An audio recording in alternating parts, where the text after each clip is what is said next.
아버지 하나님 감사합니다.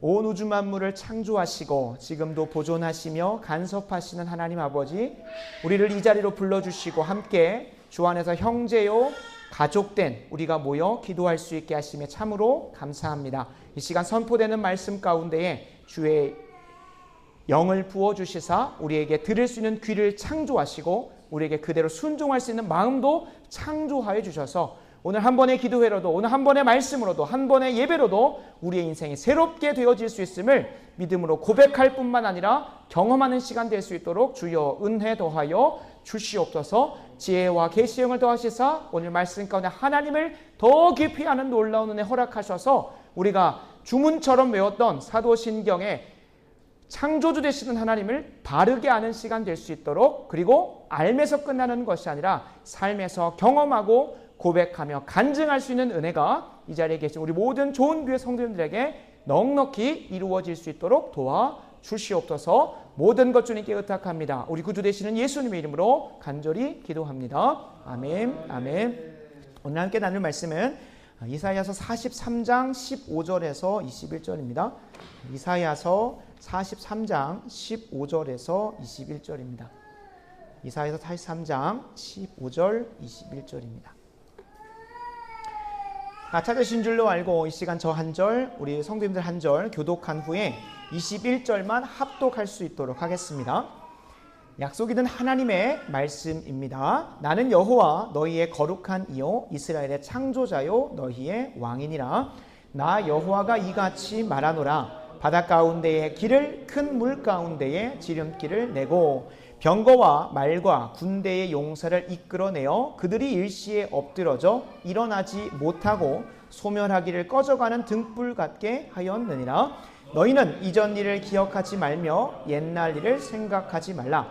보라, 내가 새 일을 행하리니 이제 나타낼 것이라. 너희가 그것을 알지 못하겠느냐. 반드시 내가 광야의 길을 사막의 강을 내리니 장차 들짐승 곧 승냥이와 타조도 나를 존경할 것은 내가 광야의 물을 사막의 강들을 내어 내 백성 내가 택한 자에게 마시게 할 것임이라. 다 같이 함께 읽습니다. 이 백성은 내가 나를 위하여 지었나니 나를 찬송하게 하려 함이니라. 아멘. 아멘. 오늘은 사도신경 강의 세 번째 시간입니다. 창조주 하나님에 대한 고백에 대해서 오늘 말씀을 가지고 증거할 수 있도록 하겠습니다. 사도신경은 그리스도인이 자신의 신앙과 삶을 해석하는 관점 혹은 전제가 된다고 말씀을 드렸습니다.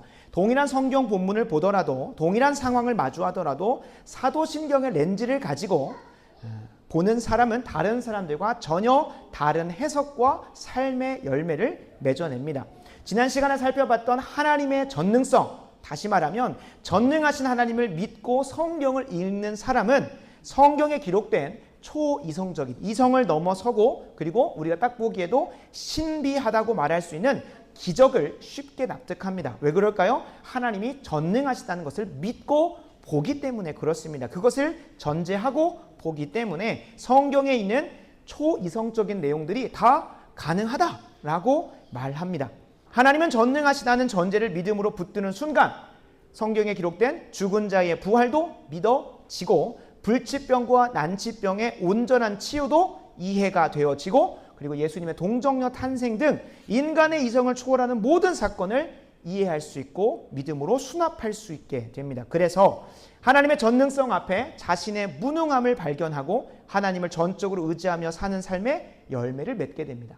하나님의 전능하심을 제대로 경험하려면 우리는 우리의 그 하나님 앞에서 우리의 무능함을 실로 경험할 수밖에 없다고 말씀을 드렸고, 아브라함이 그러한 인생이었음을 대표적으로 말씀을 드렸습니다. 그래서 그 하나님의 전능하심을 믿음으로 고백하는 사람한테서는 어떠한 삶의 열매가 나옵니까? 첫 번째로 내 인생의 모든 것을 다 아시는, 전지하신, 지혜에 있어서 알매에 있어서 전능하신 그 하나님의 인생의 길을 묻는 말씀 묵상을 할 수밖에 없습니다.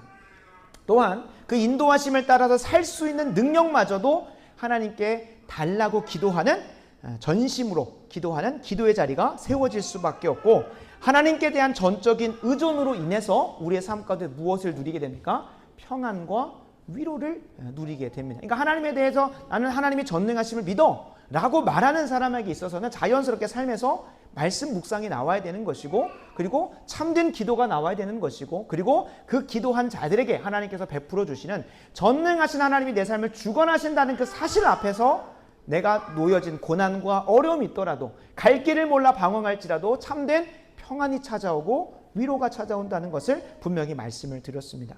그러니까 모두 하나님의 전능성에 대해서 참되게 고백하는 신자들에게서 나오는 열매들입니다.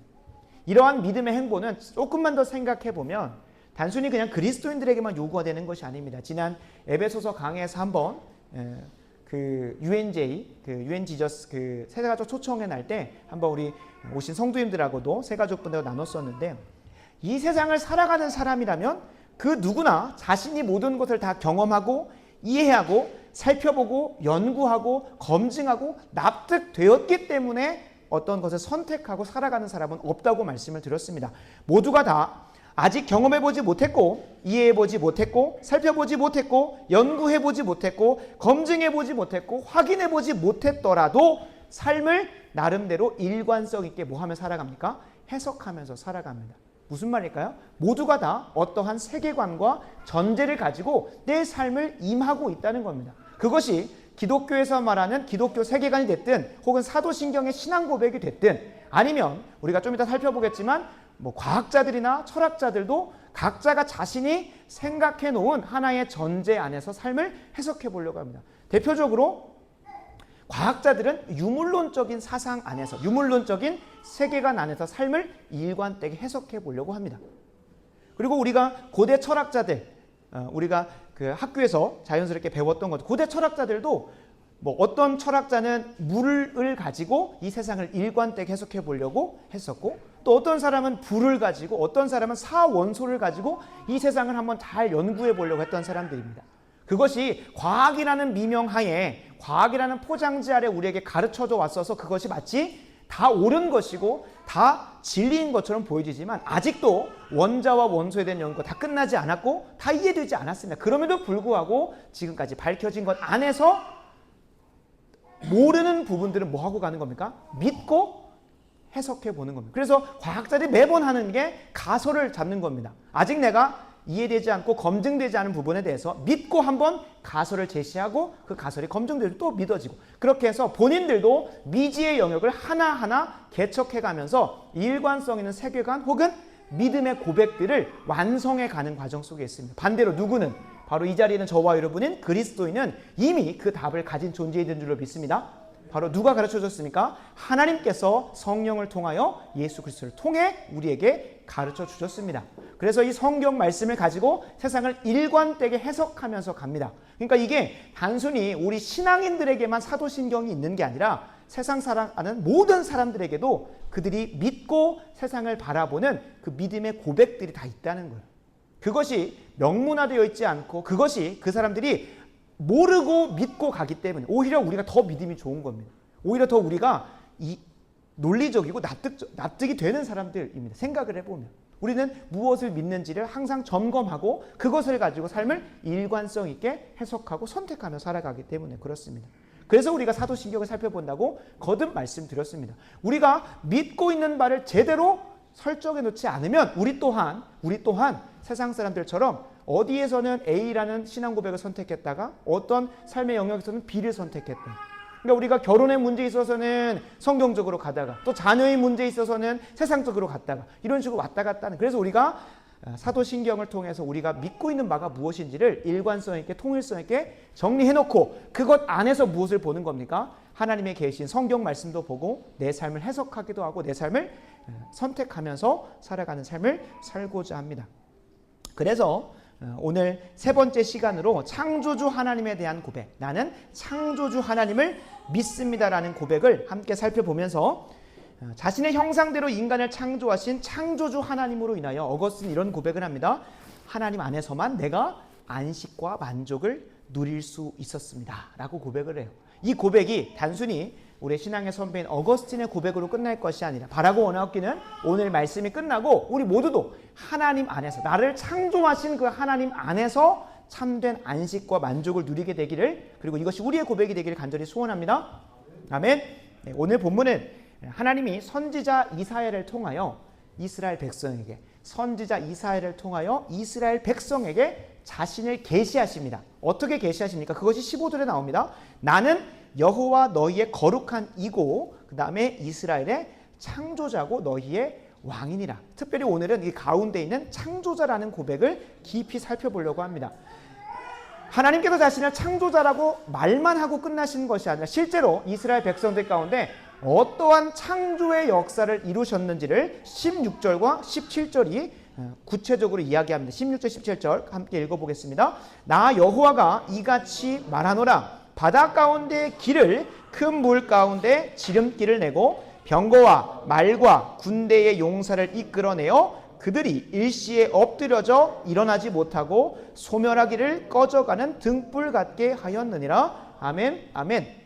이 본문 16절 17절을 보면 딱 떠오르는 사건이 있으실 겁니다. 어떤 사건일까요? 바로 애굽의 병거와 말과 군대의 용사들을 그냥 수장시켜 버리셨던, 그러나 이스라엘 백성들은 마른 땅과 같이 건너게 하셨던 홍해 사건이 팝업이 되실 겁니다. 그러니까 이러한 역사적 배경이 있는 이스라엘 백성들이 이사야 선지자를 통해 이것을 딱 들으면 떠오르는 게 홍해 사건이라는 거예요. 근데 제가 오늘은 나는 하나님이 창조주이심을 고백한다 했단 말이에요. 그러면은 이 기적, 하나님께서 홍해 사건과 하나님이 창조자라는 사건이, 창조자라는 고백이 어떻게 연결이 될까요?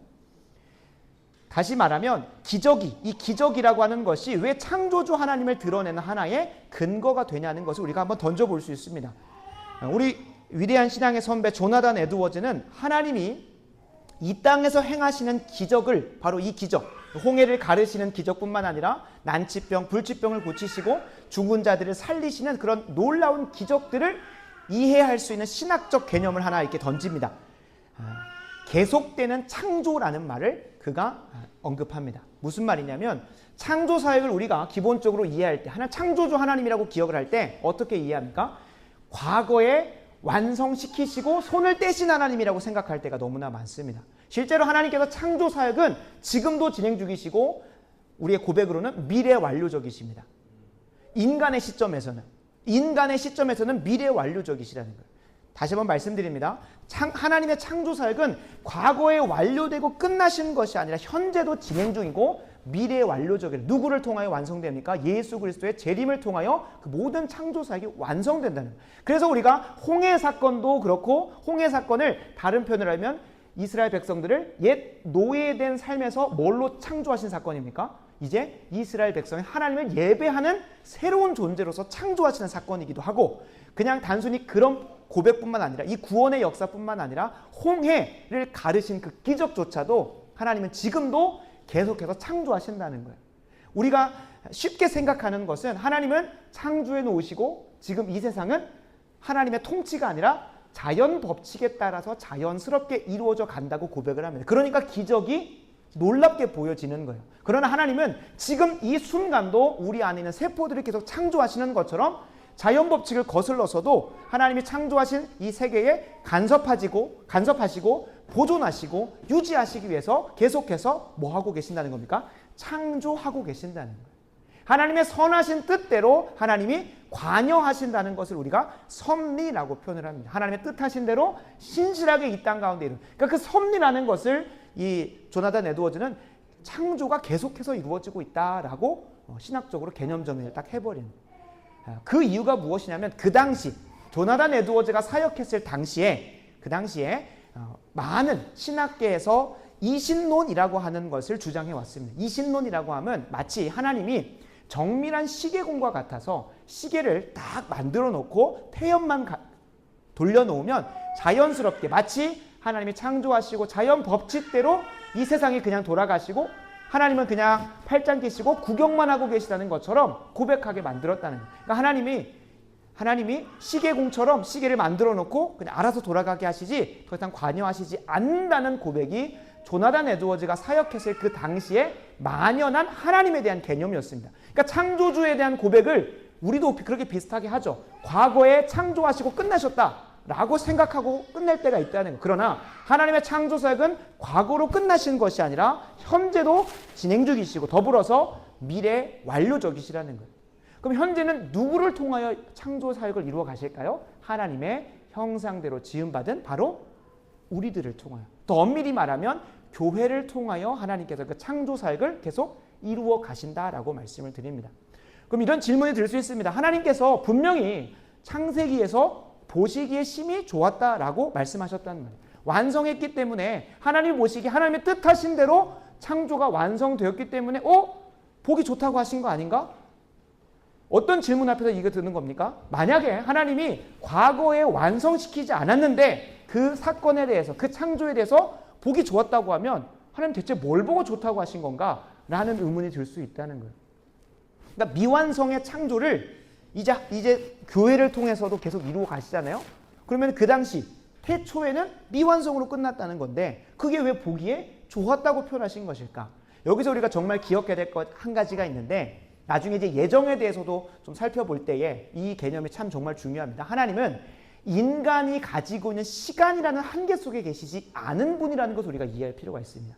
그러니까 시간 밖에 계신 거예요. 시간 자체도 하나님이 창조하셨기 때문에 시간 안에 하나님을 묶어둘 수가 없는 겁니다. 다른 표현을 하면 무시간적인 존재, 그러니까 시간이 없으신 존재고 혹은 초시간적 존재, 시간 밖에서 관망하시기 때문에 하나님에게서는 과거, 현재, 미래가 없으신 거예요.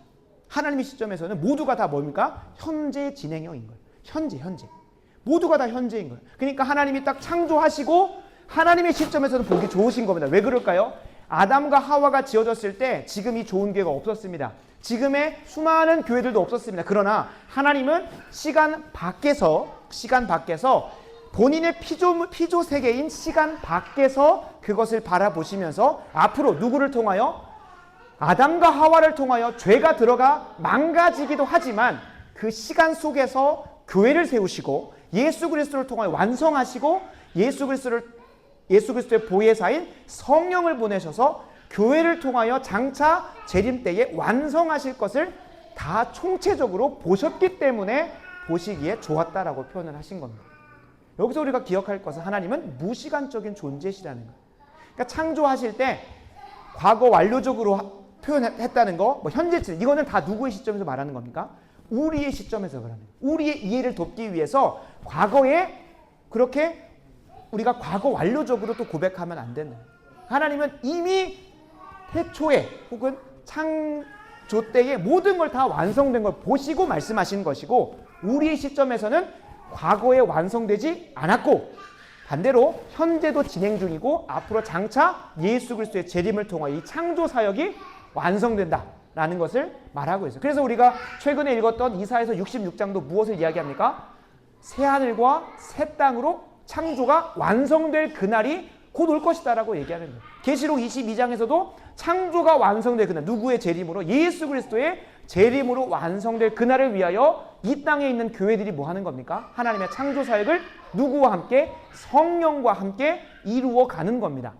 다만 우리 개인의 구원에 있어서도 우리가 예수님과 같이 온전히 되는 것은 언제입니까? 주님 다시 오시는 그날 완성되는 것처럼 이 땅의 창조 사역도 우리가 수고하고 힘써서 감당하지만 그 완성은 언제 됩니까? 주님 다시 오시는 그때만 완성됩니다. 다만 우리는 주님께서 우리에게 명령하신 것이고 또한 이 땅에서도 천국을 맛볼 수 있도록 하기 위해서 뒤에서 말씀드리겠지만 아직 믿지 않는 자들이 천국을 보고 또 그 사역에 동참할 수 있도록 하기 위하여 우리가 교회가 힘써서 창조 사역에 감당해야 됩니다.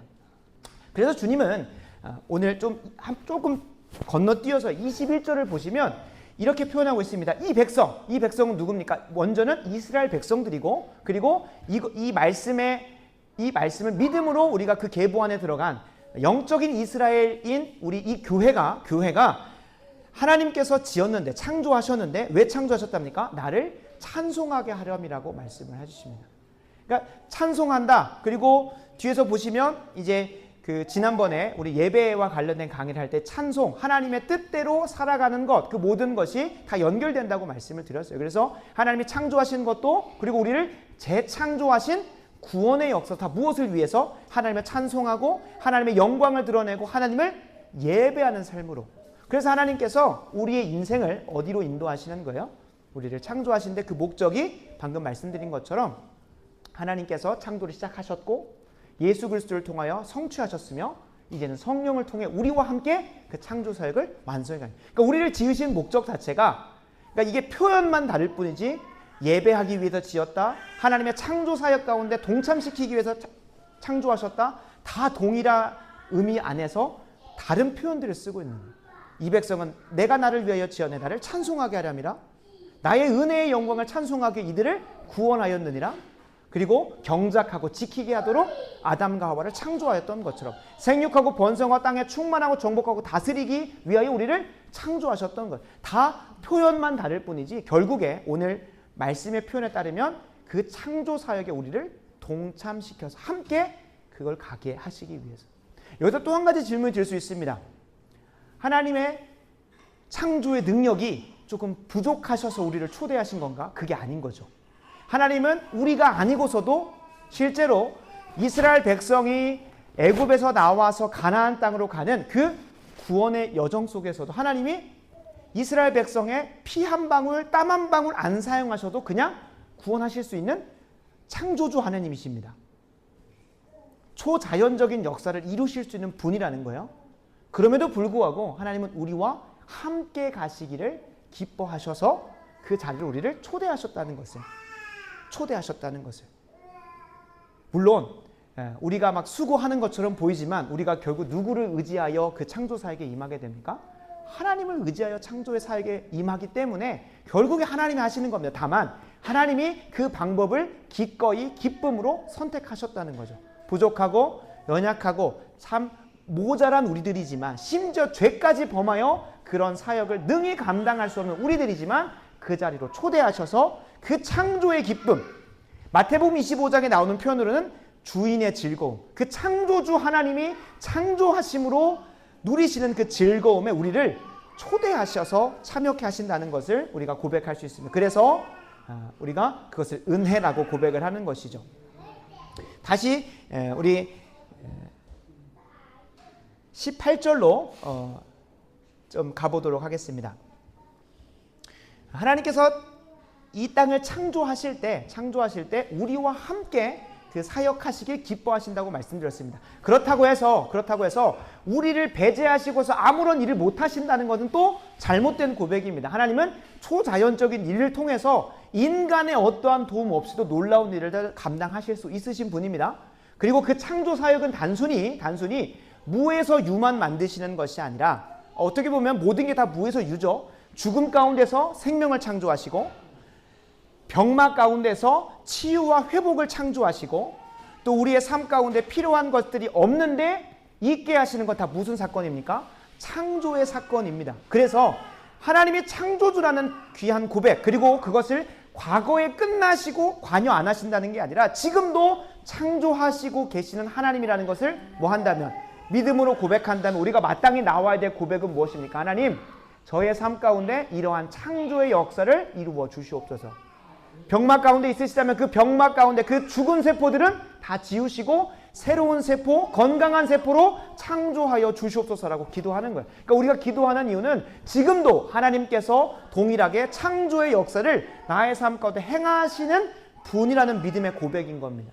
당연히 지난주에 살펴봤던 전능하신 하나님으로부터 또 연결되는 개념인 거죠.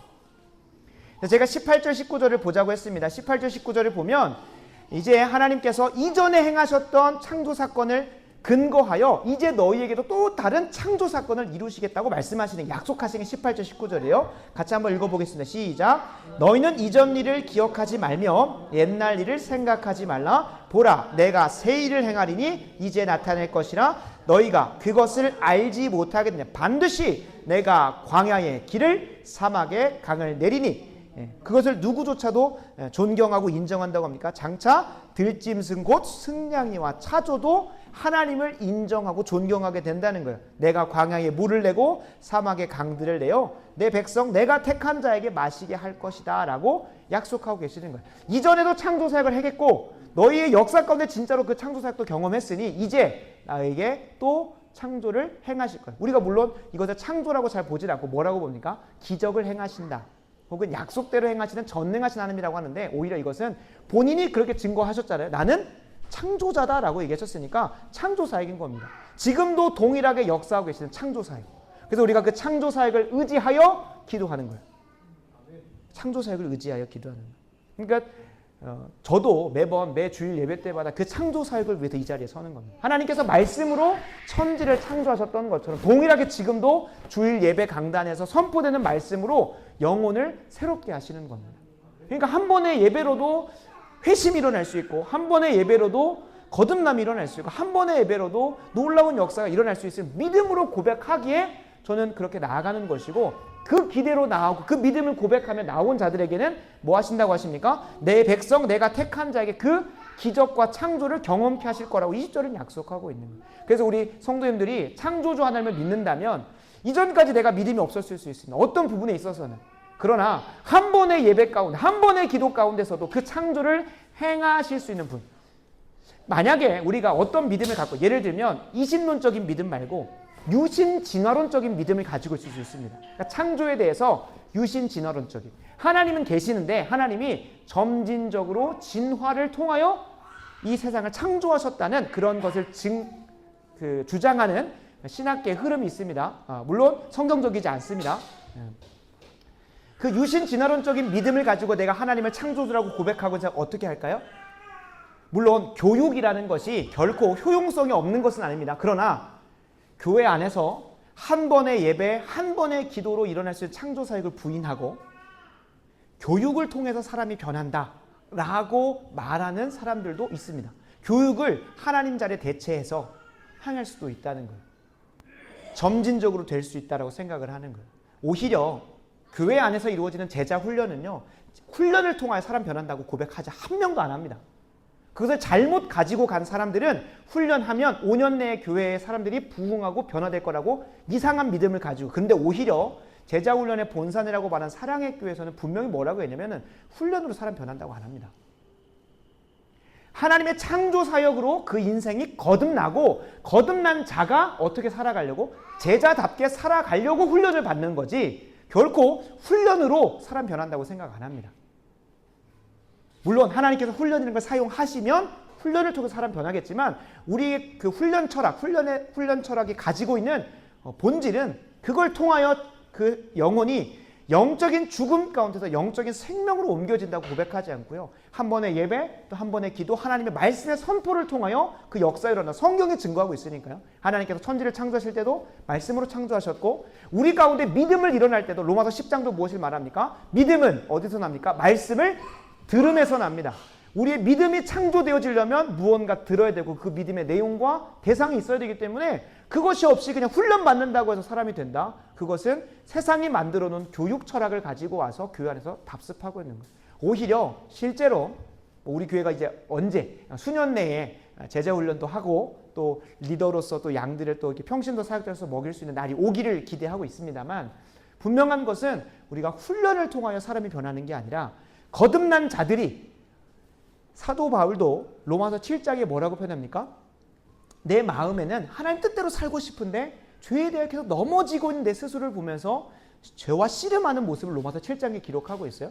그러니까 거듭난 사도 바울조차도 죄와 씨름하면서 무너지고 있으니, 우리가 함께 한 동역자 되고 한 형제된 자들이 모여서 훈련 받으면서 죄와 피 흘리기까지 싸우는 그 훈련의 과정인 거지, 거듭나지 않은 자를 거듭나게 하려고 훈련 넣는 게 절대 아닙니다. 그래서 이제 제가 여기 내려오면서 그 훈련 담당하시는 목사님들한테 이렇게 좀 멘토링도 받고 좀 조언도 받았을 때는,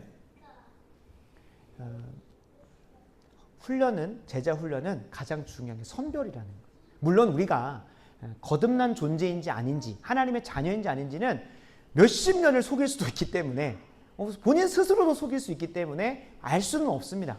그러나 분명한 것은 거듭난 자들을 제자답게 세워가기 위해서 훈련을 하는 것이지, 새로운 창조가 일어날 수 있다고 믿음으로 고백하고 하는 것은 아니라는 것을 좀 말씀드립니다.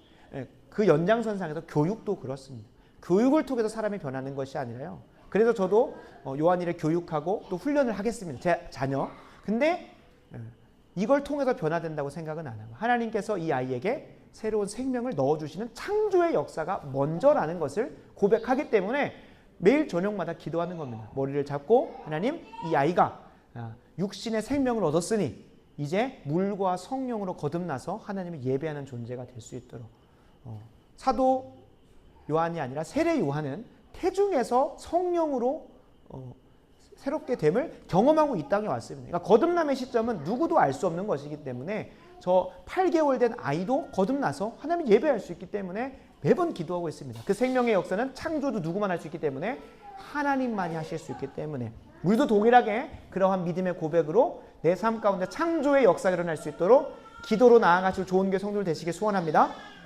네, 이제 그 마지막으로 달려가면서 하나님께서 우리에게 그 창조 사역으로 초대하신다고 하셨잖아요.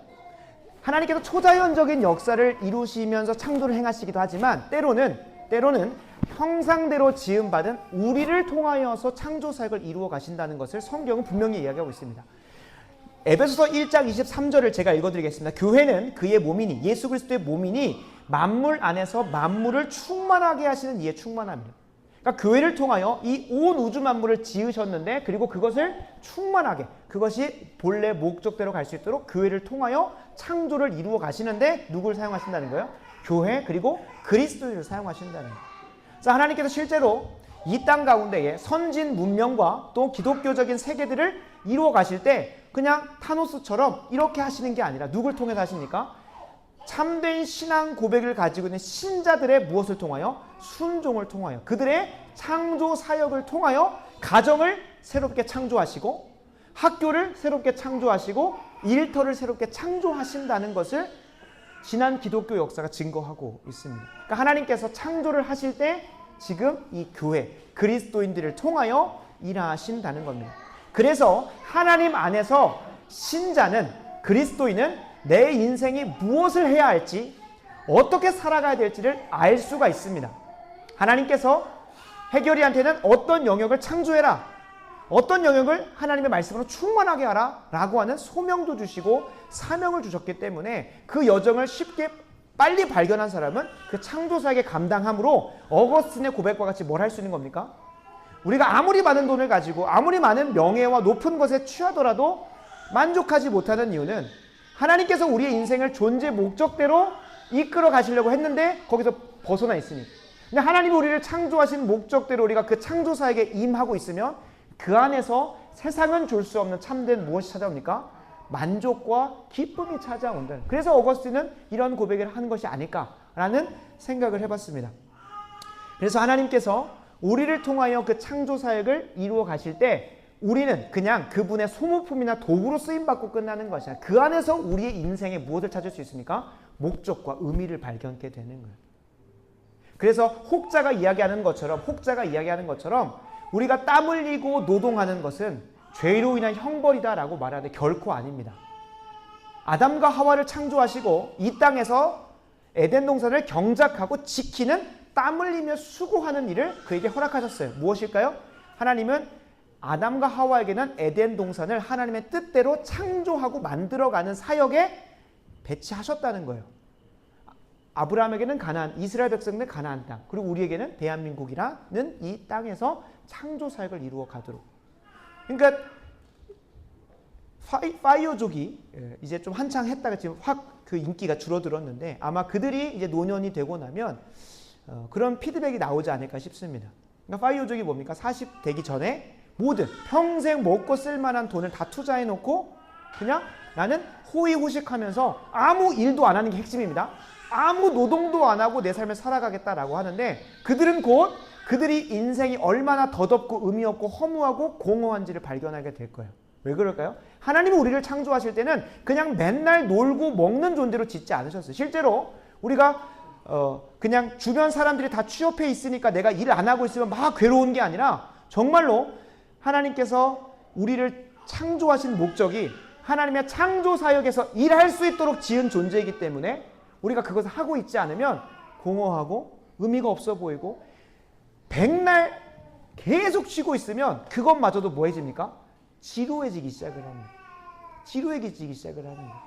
그러니까 우리가 수고하고 땀 흘리고 노동을 하는 것, 다른 말로 하나님의 창조 사역에 임하는 것 안에서 우리의 참된 기쁨도 만족도 즐거움도 그것이 단순히 어떤 직장에 들어가는 것이 아니라 때로는 교회를 섬기는 것일 수도 있겠고, 가정을 세우는 수고일 수도 있겠고, 전도하는 수고일 수도 있겠고, 혹 봉사하는 수고일 수도 있겠습니다. 그 사역은 제가 여러분 각자에게 하나님께 주시는 거기 때문에 단정 지을 수는 없지만, 분명한 것은 우리는 창조하는 존재로 지음받았고 하나님께서 그것에 초대하셨다는 것을 기억해. 그래서 실제로 지난날의 역사를 보면 어떻게 사람이 이렇게 놀라운 일을 행할 수 있는가라고 보면 하나님께서 그 사람을 통하여 창조 사역을 이루어 오신 거예요. 윌리엄 윌버포스라고 하는 그 한량이었던 20대 청년이 하나님 안에서 새로운 창조를 경험을 하고, 엄청난 부잣집에서 태어났고 정치인 가문에 태어났기 때문에 그냥 맨날 술 먹고 탕진하며 살았던 그 인생 가운데 하나님께 성령으로 생명을 창조하시고 나니까 누가 보이기 시작을 했냐면 흑인 노예들이 보이기 시작을 했고, 흑인 노예들을 위해서 정치에 입문하여서 어떤 사역, 어떤 창조를 이루어냅니까? 하나님을 의지하여 그 완강했던 영국 의회를 다 설득해내고 노예 해방을 이루어내기 시작을 한 거예요. 하나님의 놀라운 창조 사역의 경험자이면서도 그것을 행하는 자로 하나님은 윌리엄 윌버포스를 사용하신 거죠. 기독교 역사뿐만 아니라 인류 역사 가운데 그런 하나님의 창조 사역 가운데 함께 동참하고 초청받아서 감당한 사람들이 한둘이 아닙니다.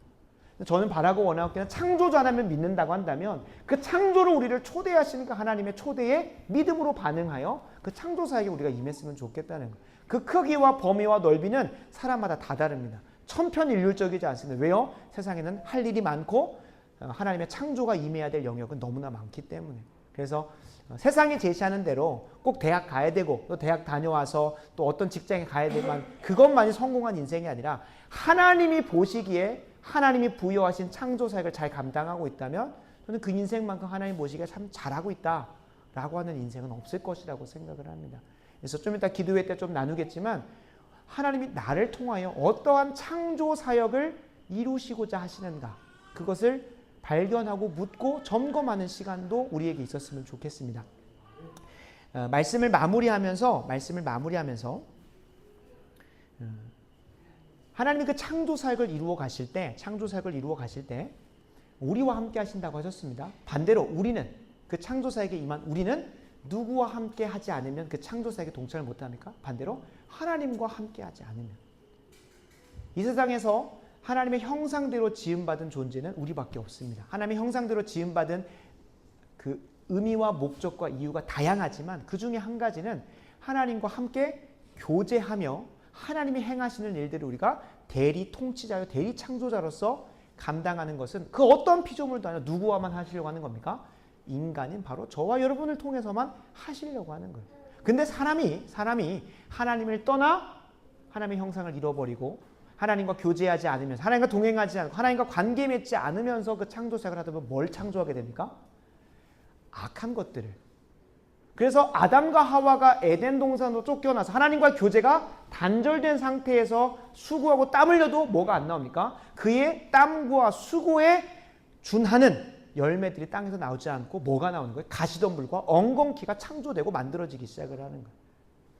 그러니까 우리가 이 창조주 하나님을 고백한다면 지금도 계속되고 있는 창조, 나의 삶 가운데 동일하게 생명을 만들어내셨고 내 병마를 치유하실 수 있고 나의 삶 가운데 새로운 것들을 창조하실 수 있는 하나님도 믿지만, 반대로 그 창조 사역을 나와 함께 하신다는 믿음의 고백 아래서는 우리가 뭘 잃어버리면 안 되는 겁니까? 하나님과의 교제가 단절되어 내가 그냥 혼자 창조하겠다고 하면 뭐밖에 안 나오는 거예요?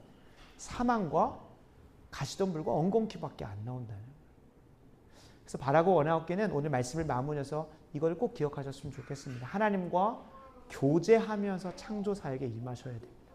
하나님과의 교제가 없이 내가 그냥 수고로이 이렇게 감당하며 살아가고 있다 보면 어떤 신앙을 고백하는 겁니까? 이신론적인 하나님을 고백하는 겁니다.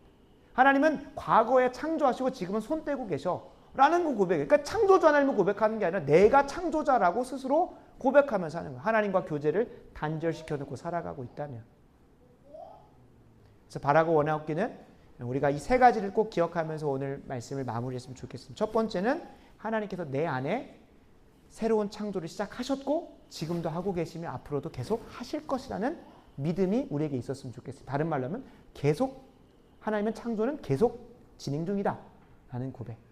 그리고 그 창조의 사역 가운데 참 연약하고 부족하고 아무것도 아닌 우리들이지만 뭐 하셨습니까?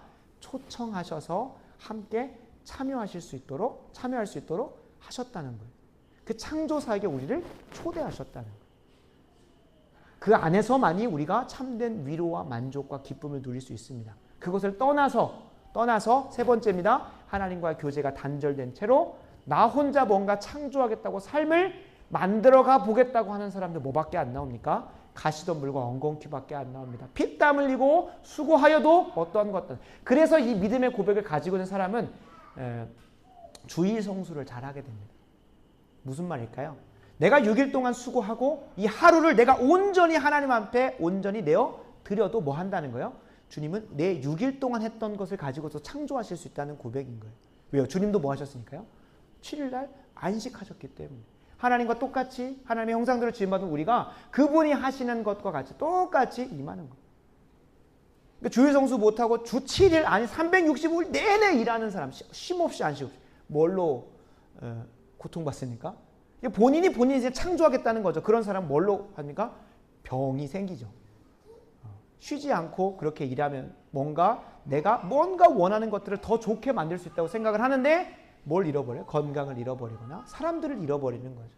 그래서 참된 주일 성수는 주일을 주님 앞에 온전히 내어드리고자 하는 그 성수는 뭐에 대한 고백이라 합니까? 창조주 하나님에 대한 고백이에요. 내 부족한 수고이지만 내가 6일 동안 수고한 것을 주님께서 기쁘게 받으시다. 이걸 통하여서도 뭐 하실 수 있다는 분? 내가 생각하거나 기도하는 것보다 더 그 이상의 것들을 창조하실 수 있다는 분. 그 믿음을 고백하기에 우리가 주일날을 온전히 쉬는 거죠. 하나님 앞에서 안식을 누리는 거죠. 그래서 이 세 가지 꼭 기억하시면서 우리가 하나님이 나의 창조주 되심을 믿음으로 고백하고 삶에서 그 열매를 풍성하게 맺으며 나아가는 우리 좋은 교회 성도들 되시길 간절히 소원합니다.